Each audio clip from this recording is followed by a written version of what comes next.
Hi, this is Zachary and Elizabeth, and thanks for tuning in to Simply Enough. If you're liking our podcast, we'd love it if you'd share with your friends and family. And then rate and review to raise our visibility and spread the message of enoughness. We love you, and remember, you are simply enough. Just as you are. Period. Welcome to Simply Enough, where we celebrate you. Because you are enough. Just as you are. Period. True. I know you were about to ask, are you ready just Nope. now? Nope. That pause. We have we to be gotta honest. do it again. We're going to go into the middle a little bit today. There's a whole lot of moments in the middle that can help us think about what is our best at that point. Exactly. Love the middle. Love the That's middle. where most of life is. Love the middle. Our friends will often apologize because if they have provided dinner that they bought it from Costco. They are me. Yeah, no. That's totally me. And I get it. If in pursuing this external idea of quote unquote the best, it could potentially rob you of moments of joy And I have to do it because I'm going to show that I can do it. that I missed out on because I was like, I had to find the best. For what? Hi, everybody, and welcome to Simply Enough. I'm Mr. Zachary Leonard. I'm Dr. Elizabeth Ignacio. And if you wonder why every episode starts with this little giggle, this energy of silliness, it's because without fail, when we go to start an episode, there's a little bit of nervous energy for both of us. Yes, and then I will for say sure. to Dr. Ignacio, are you ready? And it's suddenly like, we're not ready. And we've got Yeah, the I'll- church giggles. Cue the not readiness. Cue the not with, readiness. With the ready cue. And then I just said it. I don't know if you grew up with this term, but we call it the church giggles, where you're sitting in the pew at church and something strikes you as funny, and that is not the time to laugh, right? So you try to like swallow the laugh, and your shoulders start to, bounce up and down, and you're trying to hold it in. That's to me a little bit what happens at the beginning when we get the giggles, and now we got to focus. We gotta do Story our of my episode. life. So anyway, welcome back to Simply Enough. And to those of you that are new, welcome. Thank you for joining us. We love In you our last- already. We do. In our last episode, we were digging into this idea of best, and really trying to push back against the idea that best is a static measurement. It's really, as we're unpacking it, recognizing it's not, right? That our best can be a representation of so many factors that all come to play at that moment, and that whatever happens is representative of that moment, not necessarily of a Exactly. standard that we're held to in perpetuity. Exactly.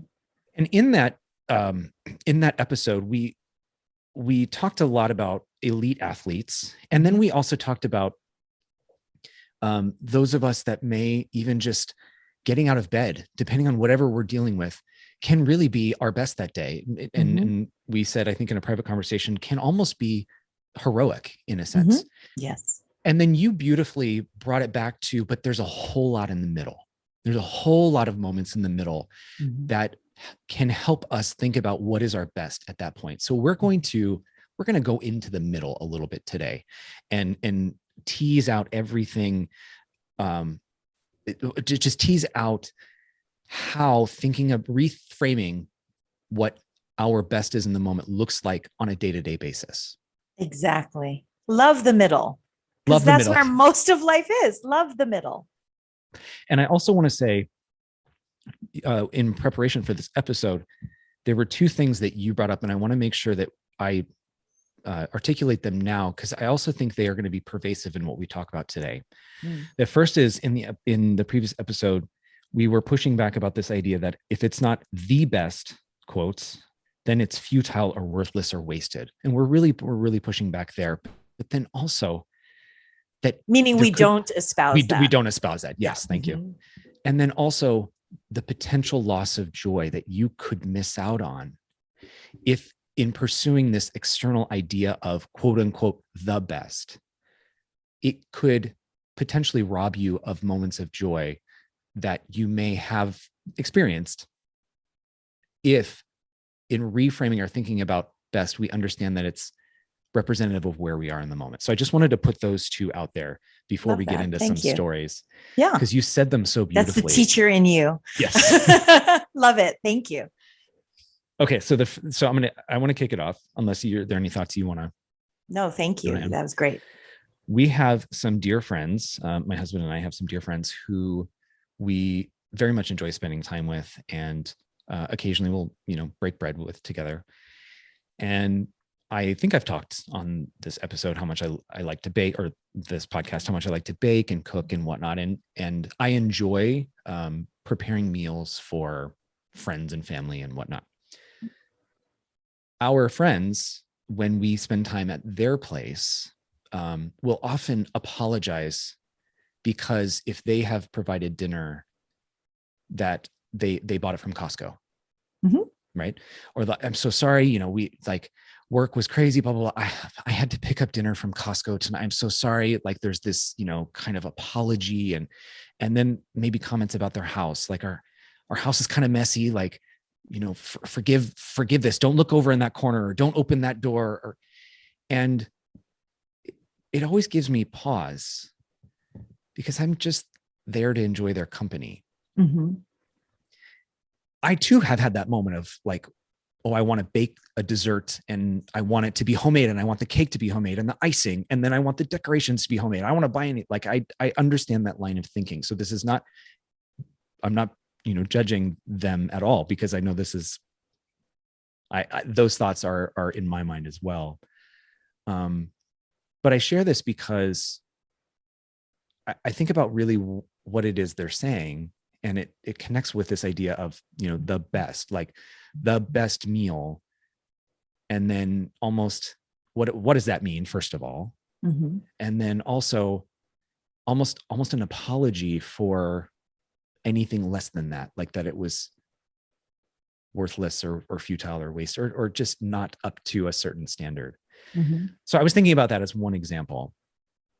And I just giggle. I'm like, well, thank God, Zachary, you're not judging them, because they are me. Yeah, no. That's totally me.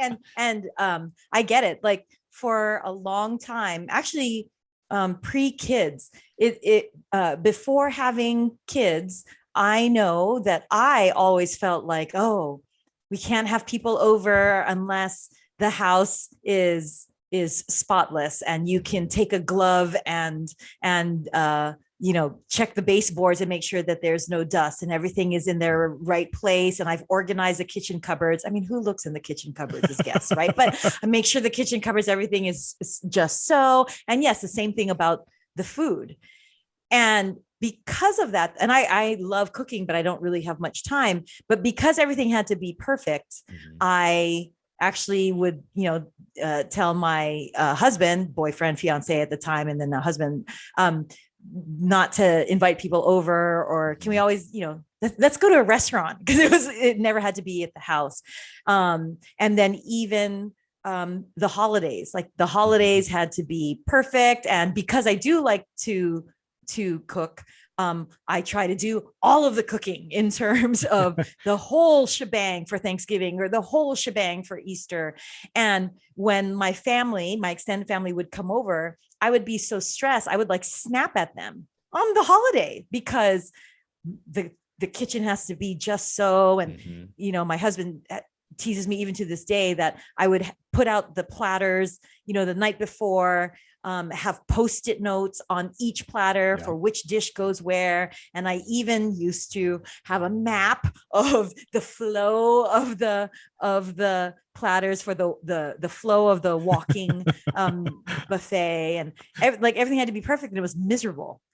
I was miserable. I look back now and I feel badly for, my family and friends that were guests, and I made them miserable when, out of kindness, they're like, oh, what can we do to help? Nothing. I've got it. Right. So it has to be perfect, and I have to do it because I'm going to show that I can do it. And that's for what? Like that actually is the antithesis for the reason of the gathering in the first place.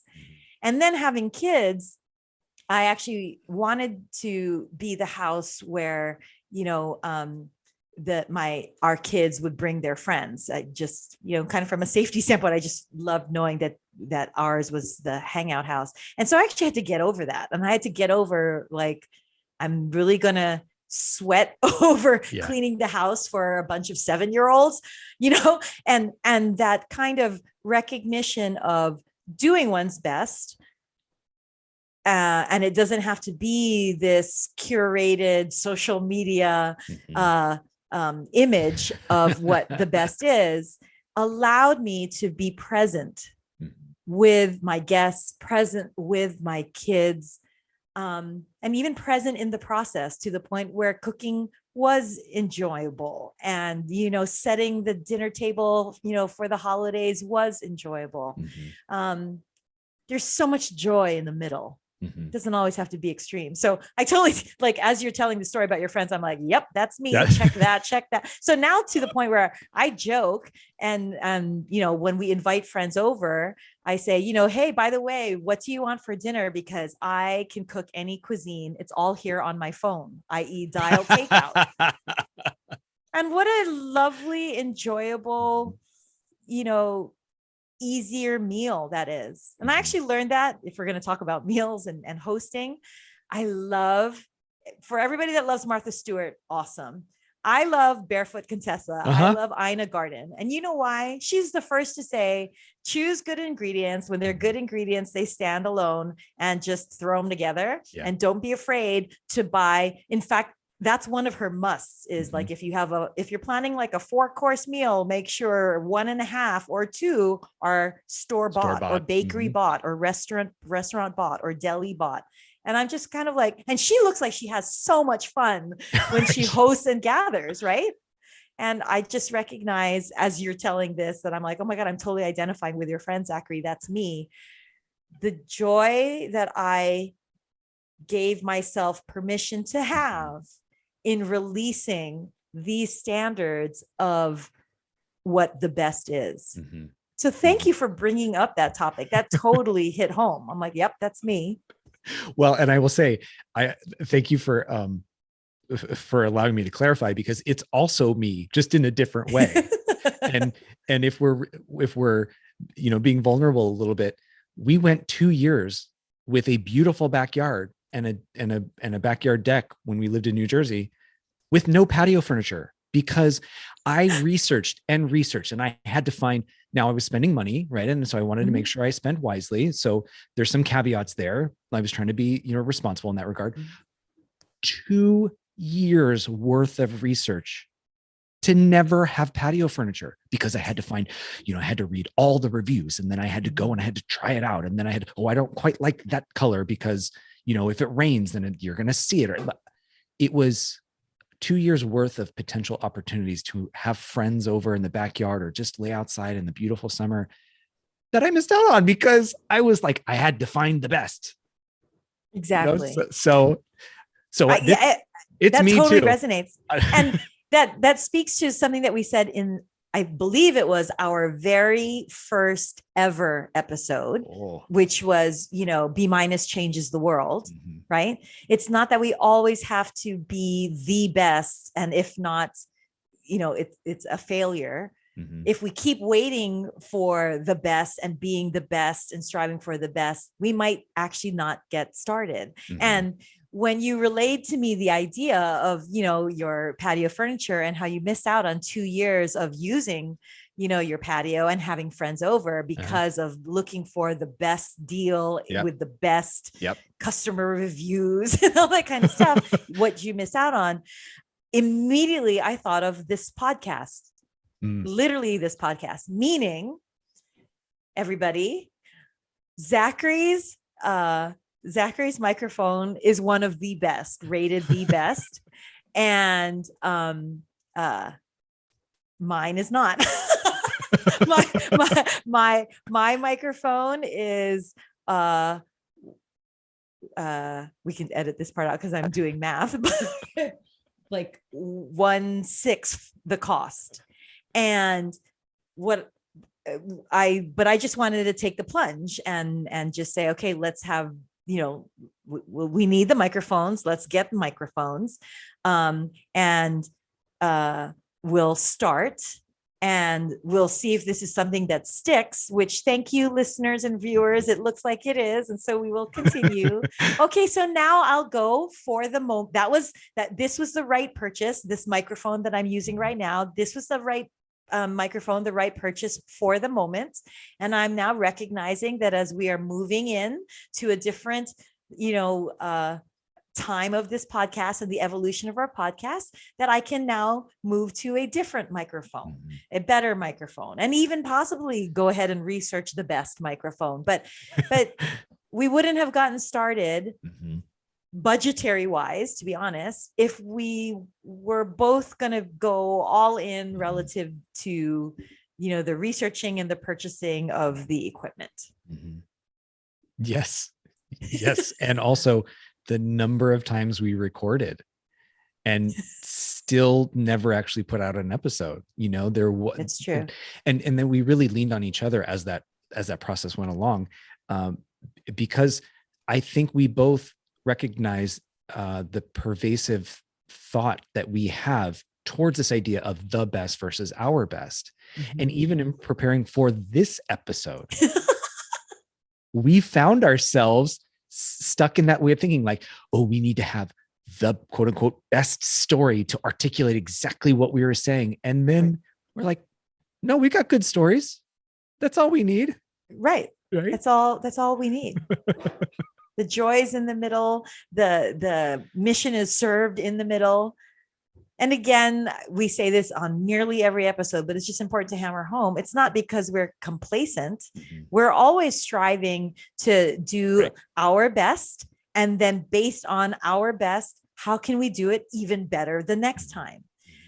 That's where contentment comes from, where we're content with what we do. And from that grounded foundation, we feel safe and secure to then launch to be better and to change what we believe is our best. You said it earlier and kind of gave us a little bit of insight of how you worked through it. You said, I started to get over that thinking. And I know there are times in my life where I too have recognized that I have accepted, okay, that maybe not have been what I planned. Let's use dinner as an example. There was one time we were making curried mussels, like with a broth that you can super yummy, that you dip crusty bread in and eat and whatnot. Well, there may have been a little too much curry sauce powder in there, and they were like mussels Diablo. Like they were spicy, right? And it's a little goes back to a previous episode that we talked about, like, what are you going to do? This is where we are, right? And I previously would have been hemming and hawing, and I'm so sorry. I can't believe in that place of really missing the opportunity to now have a story and a memory with friends and whatnot. So there's some growth there, right? But then there are other places in my life where I recognize, oh man, like this is still in me. That's the drive or whatever towards this nameless or ambiguous idea of the best. And it's a moment to reflect. So can you share a little more insight of how you did that and how you caught yourself, so to speak, and then worked through it? So in terms of like getting over it, which trust me, it's still a process and it's still a journey. I'm sure like my husband is listening and being like, you still do that and you still get manic over planning meals and stuff like that. But number one, acknowledging, like we talked about in previous episodes, it's a journey, it's a process. It's not some degree bestowed, like, ta-da, you are now a master of not having to have everything just so. Okay. So that's not a degree that just like best is not static. Same thing in terms of this process of getting over. I think ultimately the question that I ask myself when I find myself in the situations is, what is it that I want out of this? Meaning, okay, I'm inviting all these people over and it is the holidays and I love the holidays. And yes, I do love when the holidays are just like Hallmark perfect, but ultimately, what is it that I want out of this? I want joy. and I want laughter. And I now recognize I want ease, Mhm. and which the ease brings about the joy and the laughter. And I was getting in my own way. And I recognize that because I heard myself like snapping when somebody out of kindness would be like, how can I help? What can I do in the kitchen? Nothing, I've got it. Or, well, I'll put away the dishes. No, because I load the dishwasher a certain way. And I recognized that I was my own worst enemy in getting the outcome that I wanted. Mhm. What was the purpose of this gathering? The purpose of this gathering was not because I wanted to be, photographed on Architectural Digest because I had the best home, or that I was expecting Martha Stewart to come by and, critique my meals. And what I will say, another thing that helped me get over that is recognizing, honestly, and this is what I tell a lot of my coaching clients in multiple scenarios. If you were your friend, if your friend was doing what you were doing, and what would you say to your friend? And what I mean by that is, I think about how, again, Ina Garden, not that she's my friend, everybody, but I think about Ina Garden's philosophy. Or I think when I go over to somebody else's house, and somebody else's house isn't, pristine Martha Stewart, and we order takeout, and we order a pizza, or we eat Chinese food out of the takeout. And do I ever leave thinking, meh, the food was bleh, and oh my God, did you see that they took the cake out of a bakery box? Yeah. Never. That never crosses my mind, ever, because I'm just so grateful that they've opened their home to me and that they felt comfortable including me in their home. That thought never crosses my mind when I'm in their house. Why would I therefore place those standards on me, inviting my friends and family over to the house? Mm-hmm. A big lesson, though, I will tell you, is, again, never waste a good pandemic. This came from these past couple of years, COVID pandemic. So truth be told, again, Thanksgiving, I got to do everything. Maybe I will allow everybody to like bring their side dish kind of thing. But otherwise I'm like, oh no, I got it, as I like pat the sweat off my forehead and like throw, cake flour on myself and that kind of thing. And as people probably know by now, other than those that are new to listening, that I'm a Filipina immigrant. So take specifically Thanksgiving, which is a holy, WHOLLY, not holy, HOLY, a holy American holiday. But I, having grown up in America, immigrant, but grown up in America, I have my ideas, my Martha Stewart ideas of what Thanksgiving should be like. And so everything has to be just so, and I have to have all of the sides and multiple desserts so that it's the quote classic American Thanksgiving meal. Well, this past Thanksgiving, which is the second Thanksgiving of this pandemic era, the first pandemic Thanksgiving was almost easy because that's when we were all really in the throes of the first holiday season in this pandemic. And so everybody still was really hunkered down in adhering to isolation and social distancing precautions. So for the most part, I know my family, but I just polled and asked a bunch of my patients, and I know they did the same thing, that for the first Thanksgiving, many, if not most, just had their own Thanksgiving individually within their own home.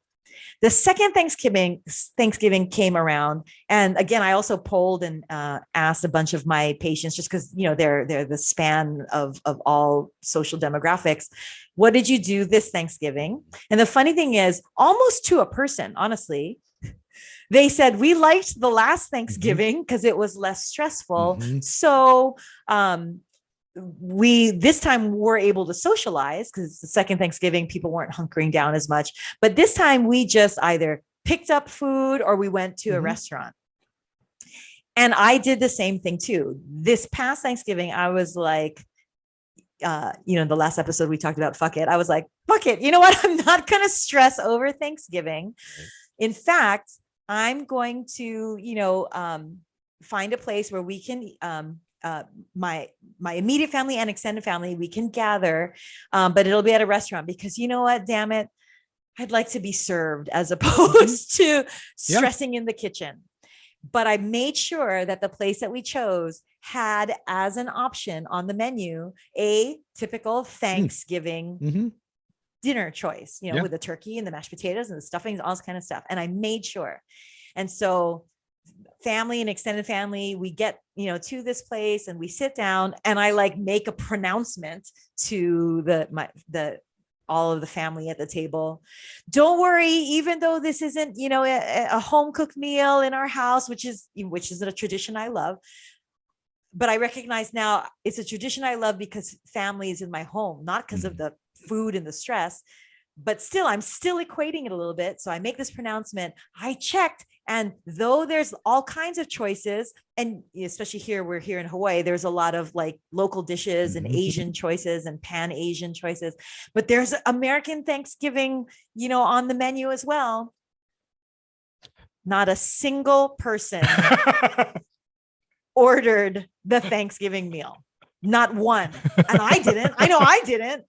And after everybody ordered it and I laughed and I pointed out, like, nobody wants the turkey, almost to a person, they said, we don't really like turkey. I'm like, what the fuck? What have I been doing all these years for Thanksgiving? So I put all of this meaning and baggage of like the perfect Thanksgiving meal.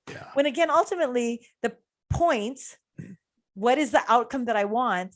It's a wonderful meal honoring, the meaning of Thanksgiving together with friends and family. It's not the turkey and it's not the pumpkin, not a single person ordered it, myself included.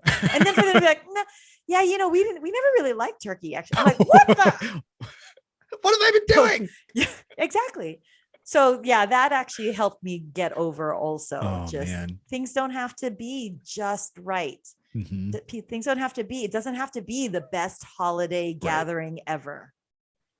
I at the risk of this becoming a holiday show, I think there's a lot of stress around the holidays. Well, there are. And I think about a movie, one of my favorite movies that I think most adults have seen is National Lampoon's Christmas Vacation, right? So you have Chevy Chase, who that whole movie is predicated on his idea of what the best Christmas is like. He's got to have the 10,000 lights. He's got to have the perfect tree, right? He's got to have the perfect meal. And it just does not go well from the very beginning. And we laugh about it, but there's so much truth in that story or in that movie, particularly as you're talking about it. Like there's so much energy, so much stress, when really, what is the joy that you hope to get out? Or what do you really want out of that? Which is what do you want out of it?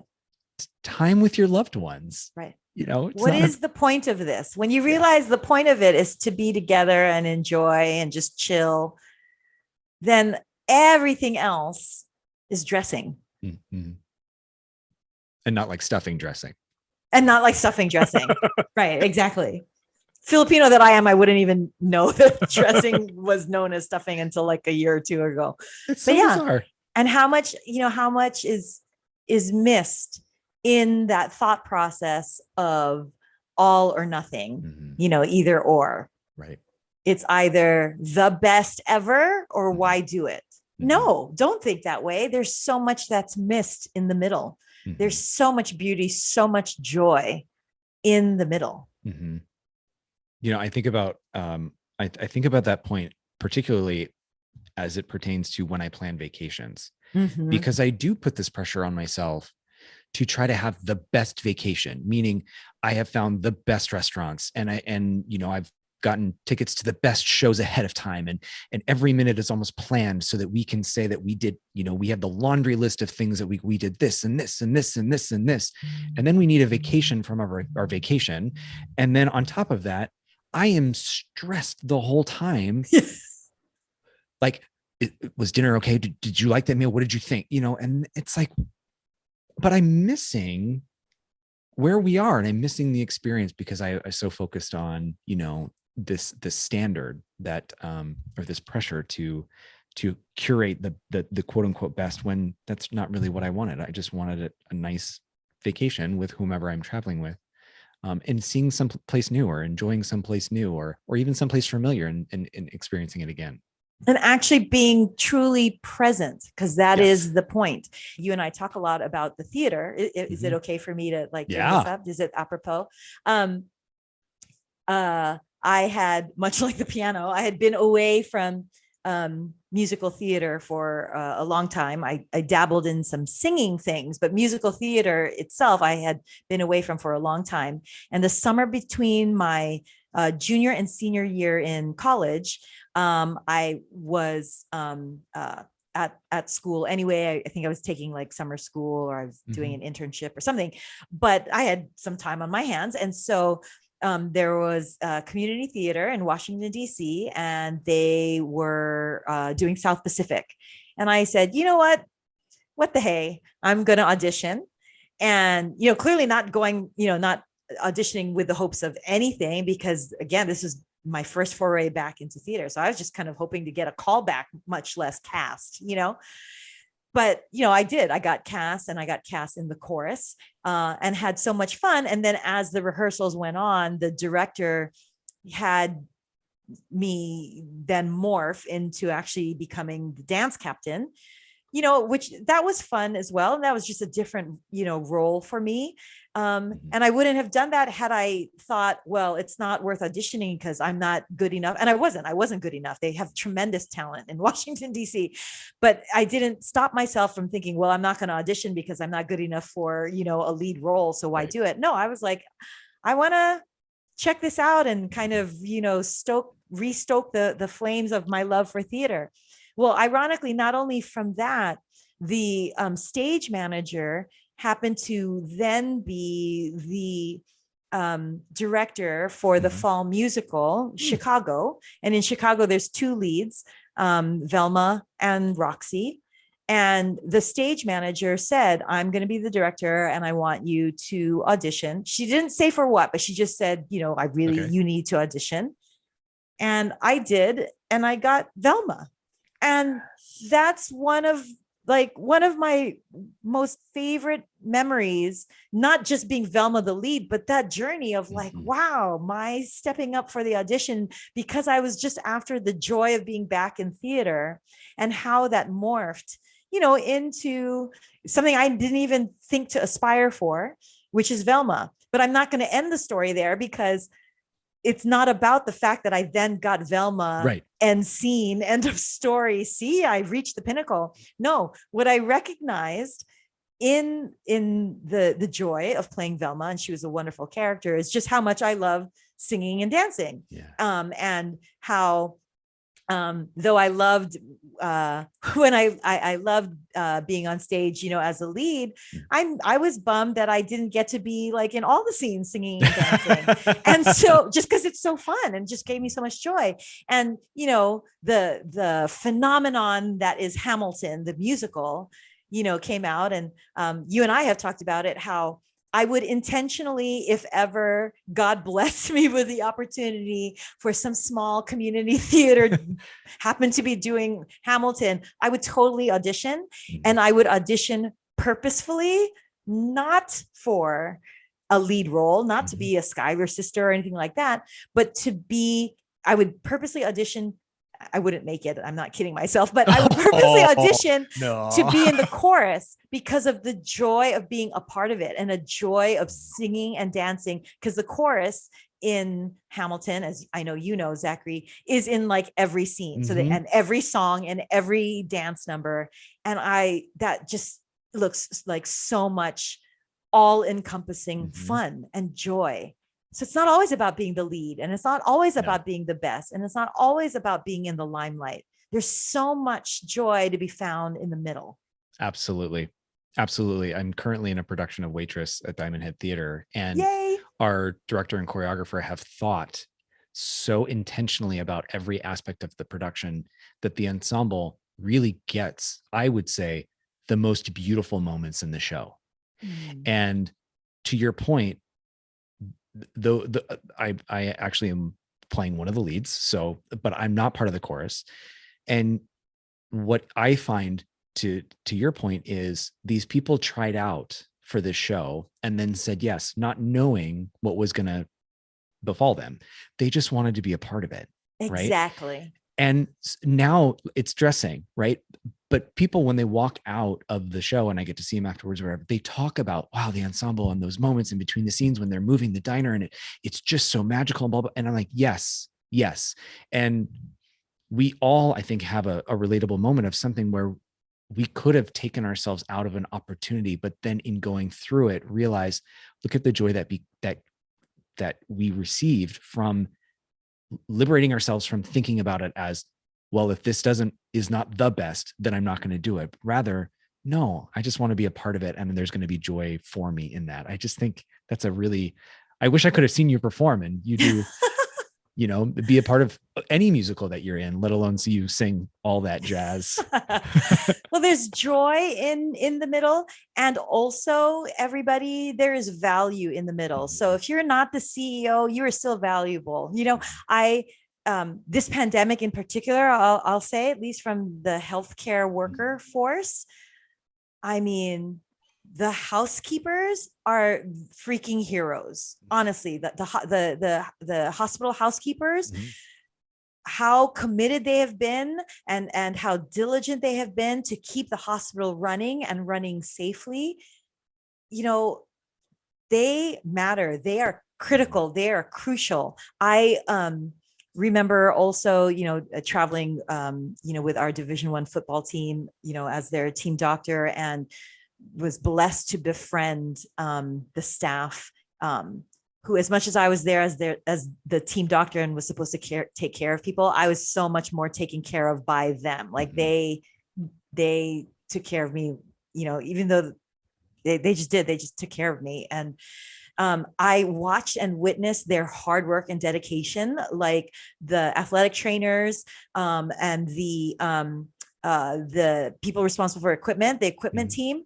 I mean, literally the game would be over at, say 10, 11 PM. And while we are all going, to get fed and get ready to pack up and get on the charter, the equipment team had no rest for the weary. They went straight, to pack up the locker room, clean up the locker room, pack all of these trunks and trunks and trunks of equipment to the plane, all seemingly unseen. I saw them, but seemingly unseen. But God, that team, our football team of, and our entourage of 100 something people, nothing would have happened were it not for the seeming middle. I hate to say that, but seeming middle, because they're not the middle. There's value and there is worth. And then, yes, for fun, there's also joy in the middle.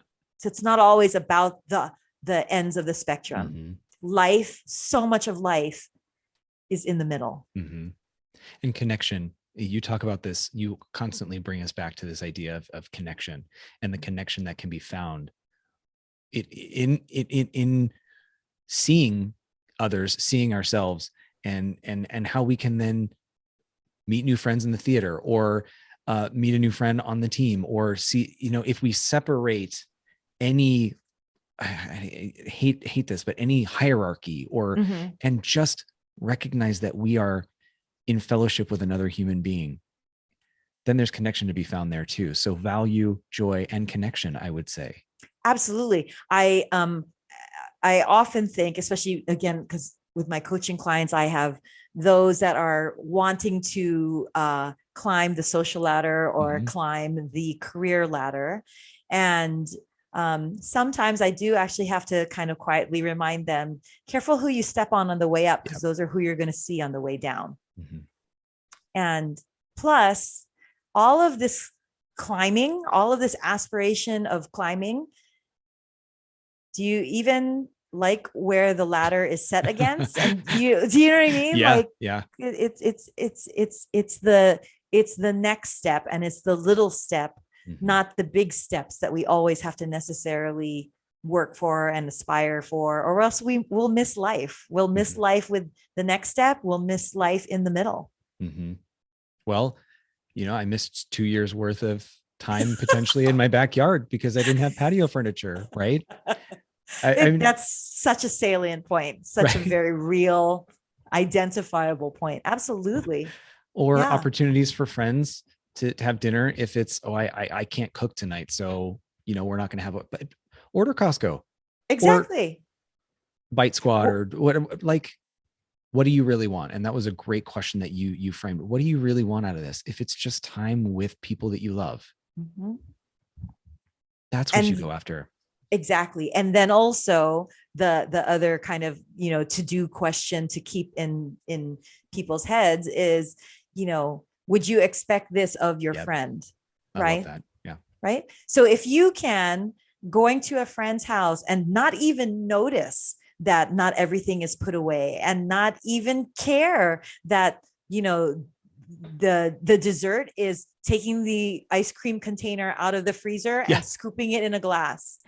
If it doesn't even dawn on you to give quote space and grace because it's not even worth even a thought for your friend, that is where from self-compassion we give ourselves that exact same space and grace to ourselves, and that's where we can easily find joy. Yeah. One quick last story before we wrap up, because it just made me think about it. My great grandmother, my dad's mom's mom, okay, my great grandma Allie, was a big early times drinker, early times whiskey, or like had the jug, you know what I mean? And we would go over there as kids. We'd go to her house and she'd say, "Oh, Zach, it's 5:00 somewhere," and it was our job. I don't know, at like 8 or 9 years old or 7 years old, to pour our great grandmother in a metal cup with, ice cubes, her 5:00 early times. And then we'd have little like cheese balls and things. It was just fun. Anyway, she was a big whiskey. She loved the ponies, like horse racing. And she loved the Kentucky Derby, but she was a bourbon lover. My grandmother and grandfather also like bourbon is a family, family liquor. They like their bourbon. Well, call me a Leonard, damn it. I'm digging your family more. Okay, sorry.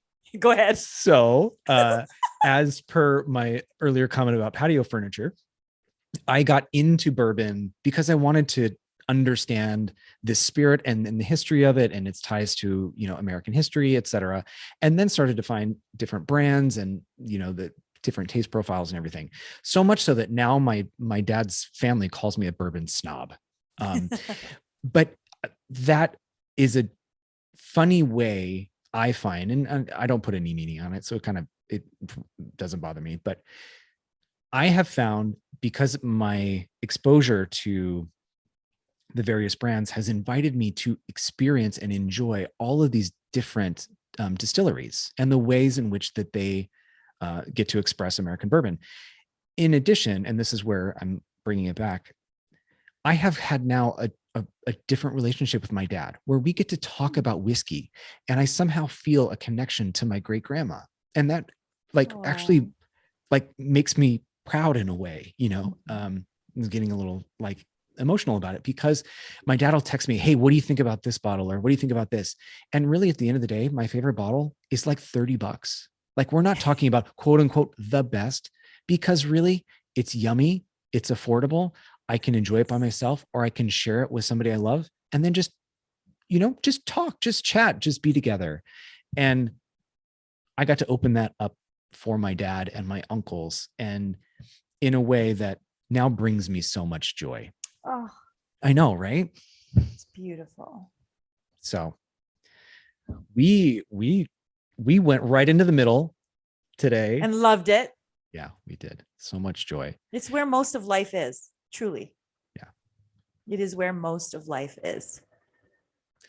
So as we shared some of our own moments where we recognize that some of our thinking or pursuit of quote unquote the best maybe inhibited us, or we broke through those inhibitions to just pursue what it is that we want, to find joy, to find connection, to find value.